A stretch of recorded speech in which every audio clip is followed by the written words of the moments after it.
नमस्कार, मैं हूं गोपाल राजपूत करण। मेरी दिल्ली मेरी शान की खास मुलाकात है। मैं आज आपकी मुलाकात कराऊंगा जाने माने समाज सेवी, साहित्यकार व चिंतक, जो कि महर्षि वाल्मीकि आत्म जागरण मंच के राष्ट्रीय अध्यक्ष भी हैं, जिन्होंने एक बहुत बड़े स्तर पर खासतौर पर वाल्मीकि समाज में शिक्षा की अलग जगाई एक लंबे समय तक।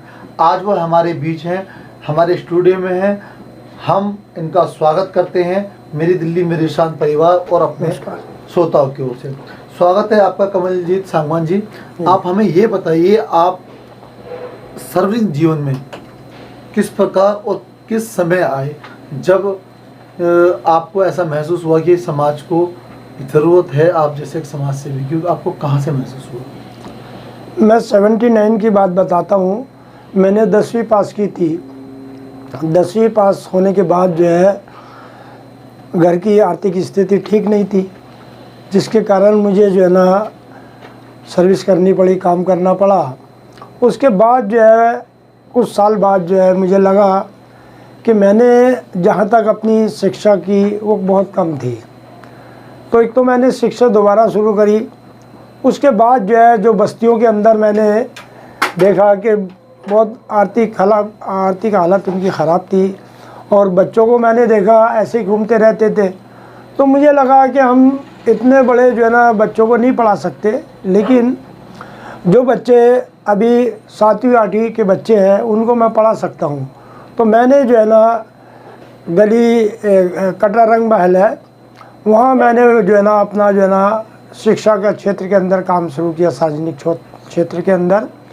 तो वहाँ मैंने कुछ समय काम किया। उसके बाद जो है मैंने देखा वहाँ की जो है ना शिक्षा की जो सोच थी लोगों के अंदर जो है ना एक तो सुधार आया। लोगों ने अपने बच्चों को पढ़ाना शुरू किया, मैंने भी उनको जो है ना समझाना शुरू किया।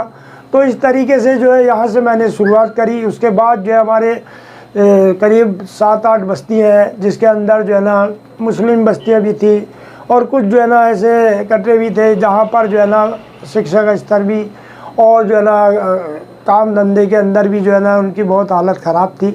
तो मैंने उस क्षेत्रों के अंदर काम शुरू किया। इस तरीके से मैंने पढ़ाते पढ़ाते यहाँ पर गांधी हिंदुस्तानी साहित्य सभा है, यहाँ बीना हंडा है, उनसे मेरा संपर्क हुआ। उन्होंने जो है ना मेरे को बातचीत करी और मैंने देखा यहाँ 100 क्वार्टर नज़दीक बस्ती है, वाल्मीकि कॉलोनी है, तो वहाँ के बच्चे लोग आने शुरू हो गए। उसके बाद मैंने उन बच्चों को पढ़ाना शुरू किया। इस दौरान मैंने जो है ना अपनी 12वीं की शिक्षा पूरी कर ली थी। उसके बाद जो है मैं पढ़ाते पढ़ाते जो है ना यहाँ पर जो है ना नेचुरोपैथी की जो है ना मैंने एक तरीके से डॉक्टरी शुरू करी। पहले मैंने लोग जो है ना शुरू करते हैं प्रैक्टिकल बाद में, लेकिन मैंने शुरुआत कर दी शुरू में ही, क्योंकि ये एक बहुत बड़े जो है ना प्राकृतिक चिकित्सा के जो है ना स्वामी हैं, स्वामी जगदीश्वरानंद जी। तो मैंने उनके सानिध्य के अंदर जो है ना प्राकृतिक नेचुरोपैथी की जो है ना शिक्षा प्राप्त करी और जो है ना पढ़ते पढ़ते आज जो है मैं एक नेचुरोपैथी का पूरा जो है ना एक योजना चला रहा हूँ और काम कर रहा हूँ। और यहाँ पर जो लोग आते हैं हम उनकी जो है ना एक तरीके से सेवा करते हैं और सेवा के साथ साथ जो है ना हम फ्री सेवा करते हैं। फ्री में मैंने बच्चों को पढ़ाया। के बारे में जहाँ तक जानता हूँ, मैंने सुना है या आपकी जो ये प्रतिभा है कि जब समाज में काफ़ी बिखराव था, आज से लगभग 30-40 साल पहले जी, आपने समाज सेवा करी। जैसे कि आपने बताया कि अनेक वर्गों के लोगों ने आपकी सहायता करी आपको सामाजिक जीवन को आगे ले जाने में। जी, अक्सर ये कहा जाता है हिंदुस्तान में कि जब हम एक अच्छी बुद्धिजीवी वर्ग में बैठते हैं, वहाँ पे कोई जाति की बात नहीं होती, वहाँ पे ज्ञान की बात होती है, एक दो लोगों एक दूसरे को आगे बढ़ाने की बात होती है। क्या कभी आपको ऐसा महसूस हुआ कि भाई जिन लोगों से आप सामाजिक सहयोग ले रहे हैं या कुछ चीज़ सीख रहे हैं, कि आपको कहीं ऐसा महसूस हुआ कि भाई उन लोगों में भेदभाव है या आपसे कोई भेदभाव किया जा रहा है? जहाँ तक भेदभाव की बात है, मैं सबसे पहले जो है ना सार्वजनिक रूप से जो जुड़ा काम करने के मामले में तो बीना हंडा थी जी। और बीना हंडा को मैंने देखा, वो बिना भेदभाव के जो है ना हमारे साथ जो है ना व्यवहार करती थी और भी हमारे अलावा जो है ना लोग आते थे, उनके अंदर ऐसी कोई बात मैंने देखी नहीं। फिर एक बहुत बड़े जो है ना क्रांतिकारी थे बाबा लाल सिंह जी, स्वतंत्रता सेनानी थे, वो उनके गुरु थे। तो मैं उनके पास भी रहा, उन लोगों से भी मैंने बातचीत की। उन लोगों ने जो है ना यहाँ पर गांधी फिलॉसफी के ऊपर पेपर हुआ करते थे। पहले जो है ना लिखने का पेपर होता था, फिर उसके बाद जो है ना अपना वक्तव्य जो है ना रखते थे हम। तो मैंने उसके अंदर प्रोफेसर भी आते थे, काफ़ी लोग जो है चिंतक थे गांधीयन उसके अंदर। तो मैंने कई इस तरीके की बात देखी नहीं कि लोग हमसे भेदभाव कर रहे हैं। बात यह है कि हमारे अपने खुद के विचार कैसे हैं उसके ऊपर भी डिपेंड करता है, क्योंकि लोगों के अंदर जनरली जो है ना कोई बात हो जाती है किसी सामने वाले के, तो लोगों के अंदर खुद में अपने आप जो है ना इन्फेरिटी कॉम्प्लेक्स होता है। वो सोचते हैं कि यार ये हमारे लिए जो है ना ऐसी भावना रख रहा है, लेकिन जबकि वो भावना उसकी है या नहीं है उससे हमें मतलब नहीं है। मतलब हमें अपने से है कि हमारे अंदर तो नहीं है ये। तो हर बात अपने निज से शुरू होती है और निज में ही आकर ख़त्म हो जाती है। आपने बहुत अच्छी बात करी। मैं आपसे एक भी बात जानने को, आपने बताया कि कभी आपके साथ भेदभाव नहीं हुआ, तो आपने भी नहीं किया होगा, जाहिर सी बात है। समाज को जोड़ने की बात करी, आपने शिक्षा दी, बिगड़ किसी की जाति पूछे आपने उसको शिक्षित किया। बिल्कुल, क्योंकि आप एक शिक्षक के रूप में जाने जाते हैं। आज हमारे समाज में देखा जा रहा है हर बात को जातीय और धर्म के एंगल से देखते हैं लोग, और दूसरी तरफ हमारे कि भाई आप ये भी मैं फला संप्रदाय का हूँ, मैं फला उसका हूँ। लोग अपनी बात को ज़बरदस्ती मनवाने के लिए लोग आगे बढ़ते हैं, नहीं तो फिर उसको जातीय एक क्या कहते हैं वो मुद्दा में बनाया जाता है कि हमारी जाति का आदमी या फला जाति का आदमी है, जबकि उसमें राजनीति होती है। ऐसे लोगों के प्रति क्या करेंगे, क्या कहेंगे जो समाज में बांटने की बात करते हैं? आपने बड़ा अच्छा प्रश्न किया। मैं अभी जो है ना लेटेस्ट एक बात बताना चाहता हूँ आपको।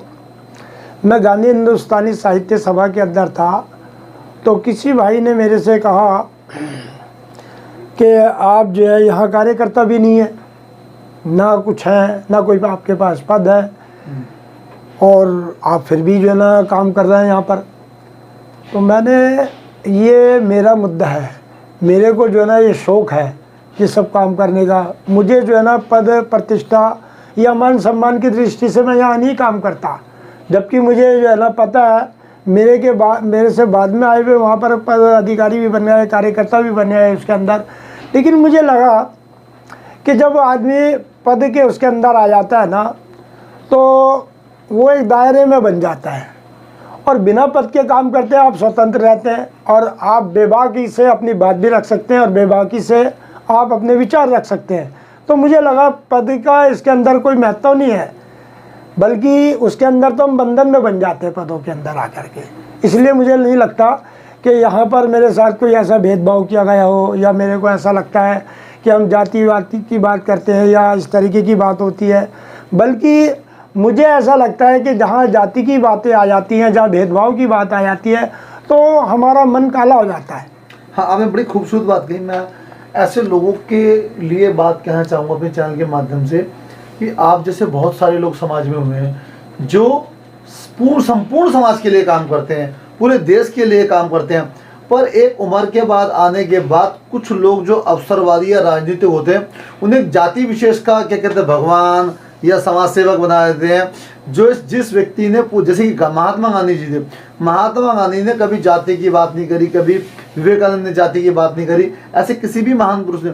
लेकिन जब क्या होता है बाद में वो पूरा जीवन समाज को जोड़ने में लगाता है, कुछ लोग अवसरवादी लोग उसको ठप्पा लगा देते हैं कि ये हमारी जाति का महान आदमी है, जबकि वो व्यक्ति कोई भी व्यक्ति हो, चाहे महात्मा बुद्ध रहे हो, चाहे क्या कहते हैं महात्मा गांधी रहे हो, चाहे डॉक्टर भीमराव अम्बेडकर रहे हो, इन सब ने संपूर्ण समाज के लिए काम किया। मैं आपको एक एग्जाम्पल देता हूँ। जब डॉक्टर भीमराव अम्बेडकर साहब ने संविधान की एक जिम्मेदार पद लिया उसमें सभा में, तो आप समझिए उन्होंने पूरे देश के लिए संविधान बनाया।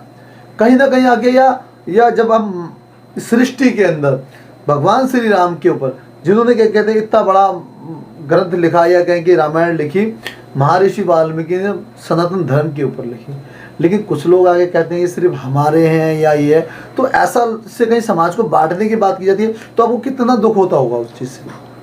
उसके लिए मैं एक बात कहना चाहता हूँ। ये वाल्मीकि रामायण की बात आपने बड़ी अच्छी उठाई। लोग जो है ना भेदभाव करते हैं, लोग कहते हैं कि वही ये वाल्मीकि जी ने लिखी है, कुछ लोग कहते हैं तुलसीदास ने लिखी है, लेकिन वाल्मीकि और तुलसीदास कोई अंतर नहीं है उनमें। अंतर इसलिए नहीं है कि उन्होंने संस्कृत में लिखी थी लेकिन उन्होंने जो है ना तुलसीदास जी ने जो है ना अपनी भाषा में। उसका जो है ना एक तरीके से ट्रांसलेशन किया, आम जो है ना भाषा के अंदर आम आदमी समझ सके, क्योंकि आम आदमी जो है ना हिंदी जानता नहीं है। हाँ, संस्कृत इतने अच्छे हाँ, से नहीं जानता। बड़ी खूबसूरत बात कही। तो इसलिए जो है ना उन्होंने इस हिंदी के अंदर जो है ना अनुवाद किया। तो इसलिए मैं तो जो है ना तुलसीदास जी का भी उसी तरीके से सम्मान करता हूँ जिस तरीके से वाल्मीकि जी का करता हूँ, क्योंकि उन्होंने आम जन के लिए जो है ना ये बनाया और आम आदमी भी जो है ना उसे पढ़ सके और आम आदमी तक पहुँच सके रामायण। तो इसलिए तुलसीदास जी और वाल्मीकि जी में मैं अंतर नहीं मानता, वो सम्मान योग्य हैं दोनों। जैसा कि कंवलजीत जी ने हमें बताया कि एक समाज का जो पहला व्यक्ति होता है, मेरे कह सकते हैं, मैं ये कहना चाहता हूँ, जो भी व्यक्ति कोई भी सामाजिक कार्य करता है वो किसी धर्म या जाति विशेष के लिए नहीं करता। चाहे कोई शिक्षा का प्रचार करता है, चाहे वो कोई अच्छी नींव रखता है समाज में, वह संपूर्ण समाज के लिए रखता है। और ऐसे व्यक्तियों की हमेशा समाज में कदर की जाती है, उनको सराहा जाता है। मैं उम्मीद करूँगा कि कंवलजीत सांगवान जी जैसे लोग समाज में हमेशा आगे बढ़ते रहें और इनका मार्गदर्शन सभी समाज के वर्गों को मिलता रहे। और इन्हीं शब्दों के साथ मैं इनका बहुत बहुत धन्यवाद करता हूँ। मेरी दिल्ली मेरी शान की खास रिपोर्ट में बबीता राजपूत के साथ।